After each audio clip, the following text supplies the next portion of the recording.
अफगानिस्तान, भारत और TTP ने मिलकर पाकिस्तान पर दहशतगर्दी मुसल्लत की हुई है। वज़ीर दिफा ख्वाजा आसिफ ने एक्स पर बयान जारी किया, कहा कि हमारी कोशिशों और कुर्बानियों के बावजूद काबुल से मुस्बत रद्दअमल नहीं आया। पाकिस्तान अब काबुल के साथ माजी की तरह के ताल्लुकात का मुतहम्मिल नहीं हो सकता। वाज़े किया कि अब एहतजाजी मरासले और अमन की अपीलें नहीं होंगी, दहशतगर्दी की भारी कीमत अदा करना पड़ेगी।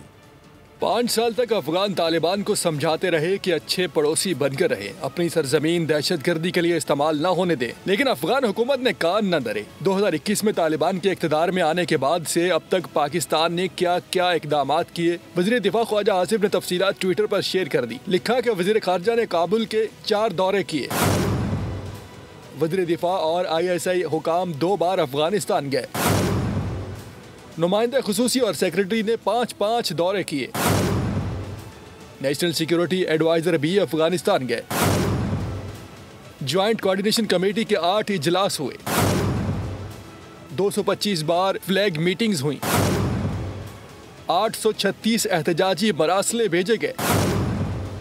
13 डिमार्च दिए गए, लेकिन तालिबान हुकूमत ने पाकिस्तान की अर्जियों, अपीलों, मुतालबात को संजीदा न लिया, जिसका पाकिस्तान को संगीन खमियाजा भुगतना पड़ा। 2021 से लेकर अब तक पाकिस्तान में दहशतगर्दी के 10,343 वाक़यात रिपोर्ट हुए। 3,844 पाकिस्तानियों ने अपनी जानें गंवाई, जिनमें अवाम और फौजी जवान, सिक्योरिटी फोर्सेस के एहलकार भी शामिल हैं।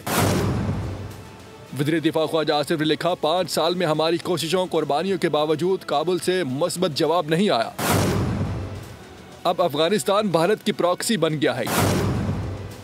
ये दहशतगर्दी भारत, अफगानिस्तान और TTP ने मिलकर पाकिस्तान पर मुसल्लत की हुई है। काबुल के हुक्मरान कल तक हमारी पनाह में थे, हमारी जमीन पर छुपते फिरते थे। आज भारत की गोद में बैठकर पाकिस्तान के खिलाफ साजिशी कर रहे हैं।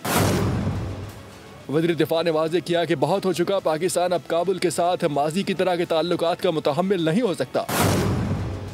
5 दिहाइयों की ज़बरदस्ती की मेहमान नवाजी के खात्मे का वक्त हो चुका। पाक सरजमीन पर बैठे तमाम अफगानों को वतन जाना होगा। पाकिस्तान के साथ हमसायों की तरह रहना होगा। ये पाक सरजमीन और वसाइल 25 करोड़ पाकिस्तानियों की मलकियत हैं। खुददार कौमें बेगानी सरजमीन और वसाइल पर नहीं पलती। 2 टोक पैगाम दिया कि अब एहतजाजी मरासले, अमन की अपीलें नहीं होंगी। वफ्द काबुल नहीं जाएंगे। दहशतगर्दी का मंबा जहां भी होगा, उसकी भारी कीमत अदा करना पड़ेगी। सब्सक्राइब करें और बेल दबाएं ताकि कोई खबर रह न जाए।